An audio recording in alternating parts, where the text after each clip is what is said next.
सदर साहब आप बात कर रहे थे करप्शन के हवाले से, और थोड़ा सा आप ब्रीफ करें मुझे थोड़ा सा कि करप्शन, इंजीनियरिंग डिपार्टमेंट की करप्शन और आवाम की जो अवामी नुमाइंदों की करप्शन है या आवाम की करप्शन है, उसे आप कैसे कंपेयर करते हैं? दोनों में कैसे फ़र्क करेंगे? कौन सी करप्शन बेहतर है, कौन सी नहीं है? देखिए तनवीर साहब, मैं जो बात कर रहा था उसमें मैंने जब ये आपको बताया कि हमारा कल्चर, इनबिल्ट कल्चर जो है ना वो करप्शन बन गया। एक बड़े ही मशहूर ज़रबुल मिसल है और एक सेइंग है, सईदुल कौम खादिमुल कौम। आप सिर्फ इस जुमले को पकड़ लें, सैदुल कौम खादिम। खादिम, यानी जो कौम का सरदार होता है वो कौम का खादिम होता है। और यही लफ्ज़ इस्तेमाल किया जाता है बाय द पॉलिटिशियंस कि जी मैं खादिम आला हूँ, मैं खादिम पाकिस्तान हूँ। ऐसे ठीक है, इंजीनियर तो और आवाम का कोई कंपैरिजन नहीं है। हमें कंपैरिजन करना है इंजीनियर्स और दूसरी सरकारी महकमों का, जिसमें रेवेन्यू भी आ जाता है, जिसमें सीएसपी क्लास आ जाती है, जिसमें पुलिस आ जाती है, जिसमें जुडिशरी आ जाती है, एडमिनिस्ट्रेशन आ जाती है। सीएसपी का मतलब एडमिनिस्ट्रेशन ही है, Administration। ठीक है ना। तो अब कंपैरेटिवली मैं बायस बात नहीं कर रहा। इंजीनियर की जो करप्शन है ना वो है पुलों, सड़कों, बिल्डिंगों और नहरों, ठीक है, टाउन प्लानिंग, इस तरह की चीज़ों में उनकी करप्शन हुआ है। अब उसमें डेंजरस पहलू ये है कि अगर क्वालिटी में ज़रा सा भी कॉम्प्रोमाइज़ होगा किसी ब्रिज की तो इंसानी जानों का ज़या भी हो सकता है और ब्रिज गिर सकता है।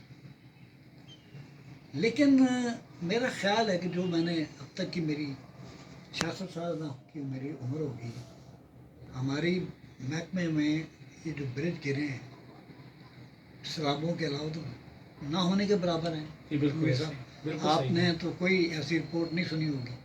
कम से कम पंजाब में तो मैंने CNW बहुत अच्छा काम करता है, हम इस मामले पे कंप्रोमाइज़ नहीं करते, ठीक है ना। तो मसला है मुल्क की जो पॉलिसी मेकर है, जो मुल्क को चलाते हैं बैरूनी तौर पर, अंदरूनी तौर पर, जिनके ज़िम्मे मुल्क की खुद मुख्तारी और आज़ादी और हर चीज़, और फिर उसके बाद सरहदों की हिफाजत और बैरूनी दुश्मनों और अंदरूनी दुश्मनों से मुकाबला करना, उनकी करप्शन से तबाही आती है। मुल्क तबाह उनकी करप्शन से होता है। इंजीनियर तो एक छोटा सा हिस्सा है, लेकिन वो मुल्क को नुकसान नहीं पहुंचाता। भाई सड़क खराब बनाएगा लेकिन सड़क का निशान तो होगा ना, हाँ जी बिल्कुल, रोड पे फिर वो बनेगी, रिपेयर भी हो सकती है, रिपेयर भी हो सकती है। ठीक है ना। लेकिन अगर आप अपने आप को गिरवी रख देंगे, मकरूज कर लेंगे और वो पैसा नज़र भी नहीं आ रहा होगा मुल्क में, तो उसको आप कैसे पूरा करेंगे? आपका जो सवाल है थोड़ा सा वो ये अब जा रहा है थोड़ा सा और अच्छाई की तरफ जा रहा है। अच्छाई इस सेंस में कहा जा सकती है कि आज तक जो कुछ नज़र आ रहा है इस मुल्क के अंदर, सड़कें, रोड, इंफ्रास्ट्रक्चर, ये सब कुछ अल्लाह के फजल से इंजीनियर की तामीर करदा है, उन्हीं की मरहूम मिन्नत है। उन्होंने जो कुछ किया वो नज़र आ रहा है। इसके अलावा हमारे जो एडमिनिस्ट्रेशन है, CSSP क्लास है, उन्होंने जो कुछ किया वो नज़र नहीं आ रहा। नहीं, वो नज़र आ रहा है तो नहीं, जस्ट नज़र नहीं आ रहा, इसलिए नज़र नहीं आ रहा कि वो उन्होंने कुछ चीज़ तामीर नहीं की, वो चीज़ उनकी रोड पर नज़र नहीं आ रही। आपकी एडमिनिस्ट्रेशन रोड पे नहीं होती, वो तो आपके अदालों पे होती है ना। इस सिलसिला में देखें कि उन्होंने जो कुछ किया, उन्होंने अपना हिस्सा इंजीनियरों से कई गुना ज़्यादा लिया, लेकिन वो नज़र नहीं आ रहा। नहीं तनवीर भाई, बार बार तो मैं समझाने की यही कोशिश कर रहा हूँ कि नज़र आ रहा है। ठीक है, आप जो आज महंगाई के जाल में उलझे हुए हो, उससे इंजीनियर का क्या ताल्लुक है? बिल्कुल ठीक। आप जो آج آزادی اور غلامی کے چکر میں پڑے ہوئے ہو، اس سے انجینئر کا کیا تعلق ہے؟ سقوط ڈھاکہ سے انجینئر کا کیا تعلق ہے؟ بالکل ٹھیک. کشمیر کے آزاد نہ کروانے سے انجینئر کا کیا تعلق ہے؟ انجینئر تو آپ کے ملک کے اندر اندر لوکل لیول پر میٹر کرتا ہے بالکل. کہ اچھی سڑکیں، اچھی گلیاں، اچھی سیوریج، اچھے روڈس اچھے فلائی اوورز یہ وہ بنا دیں، ٹھیک ہے نا. اور اس میں جو خامی ہوگی وہ ڈیٹیکٹیبل ہوگی، کیونکہ سامنے ہوتی ہے تو پتہ چل جاتا ہے. ایسے اگر ناقص مٹیریل ہوگا تو سڑک اڑ جائے گی، اگر انڈر پاس میں سیوریج کا نظام صحیح نہیں ہوگا تو پانی جمع ہو جائے گا. لیکن اصل خطرناک زہر وہ ہوتا ہے جو آپ کو اندر ہی اندر مار رہا ہوتا ہے، اور آپ کو اس کا علم ہوتا ہے لیکن آپ بے بس و لاچار ہوتے ہیں. تو ہماری تو بیسیکلی سوچ یہ ہے کہ بجائے اس کے کہ آپ صرف انجینئرنگ کے ایک شعبے کو لے کے بیٹھ جائیں، سڑک بنانا، پل بنانا، فلائی اوور بنانا، نہریں بنانا، یہ بنیادی ضرورت میں آتا ہے. لیکن انوینشنس، مطلب میں اب کڈنی پیشنٹ ہوں، آپ کے ملک میں ڈائلسس مشینیں کیوں نہیں بنتی؟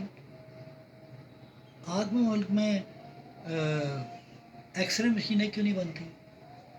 یا ساری ایک سوفسٹیکیٹڈ مشینیں اینجیوگرافی کے لیے اور سی ٹی اسکین کے لیے آپ باہر سے کیوں منگا رہے ہیں؟ کس چیز کی کمی ہے؟ کیا آپ کے پاس انجینئرز اور ڈاکٹرز اور سائنٹسٹ نہیں ہیں؟ تو یہ آپ کو دیکھنا چاہیے. یہ جب تک ہمارے اندر پیدا نہیں ہوگی چیز کے ہم بجائے اس کے کہ امپورٹ کریں، کیوں امپورٹ کریں؟ خود کیوں نہ بنائیں؟ خود کیوں نہ بنائے.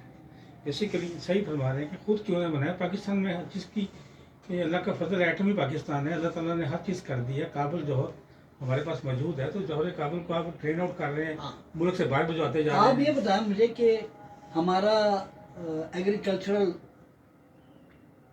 کلچر ہے، ایگریرین کنٹری ہے کہ جہاں پر ہمارا بیس ہی کرتا ہے زراعت پر، دیکھو ایگریکلچر پر. تو آپ کے پاس گندم کی شارٹیج کیوں ہو جاتی ہے؟ آپ کے پاس چینی کی شارٹیج کیوں ہو جاتی ہے؟ کیوں؟ ٹھیک ہے نا. دنیا کا تو سب سے بڑا نہری نظام جو ہے وہ ہمارے آپ پاس کے پاس ہے. ہے. ٹھیک ہے. تو یہ چیزیں جو ہے نا، یہ انجینئرس کی کرپشن کو میں نہ تو ڈیفینڈ کروں گا، نہ مجھے ضرورت ہے. لیکن کمپیرزن جب اوور آل معاشرہ کرپٹ ہو تو کمپیرزن کیا جائے تو میرا خیال ہے کہ انجینئرنگ جو کا طبقہ ہے نا وہ بہت نیچے آتا ہے. سبزادہ صاحب بہت شکریہ. یہ میرا جو کالم ہے دیکھا سنا، اس کے آپ پہلے گیسٹ ہیں، اور آج یہ میرا پہلا ایپیسوڈ ہے جو میں نے شروع کیا ہے. ان شاء اللہ تعالیٰ جیسے جیسے وقت گزرتا رہے گا آپ سے بہتر مشورے بھی ہوئیں گے، اور آپ سے کوشش کریں گے آپ سے آپ کی زندگی کے بارے میں جو آپ نے ماشاء اللہ کارنامے کیے ہیں وہ الحمدللہ وہ دنیا ساری جانتی ہے. اور کہتے ہیں کہ چاند پہ جب آدمی تھوکتا ہے تو پلٹ کے چہرے پہ اٹھتا ہے. اور جو کچھ آپ نے کیا وہ ایک CNW کے علاوہ نہیں بلکہ اس پوری پاکستانی قوم کے لیے آپ نے بہت کچھ کیا. اللہ تعالیٰ آپ کو مسلمان میں رکھے. ان شاء اللہ تعالیٰ نیکسٹ ایپیسوڈ میں آپ سے دوبارہ ملاقات ہوگی. اس وقت اجازت دیجیے sir. Thank you very much for the kind cooperation. خدا حافظ.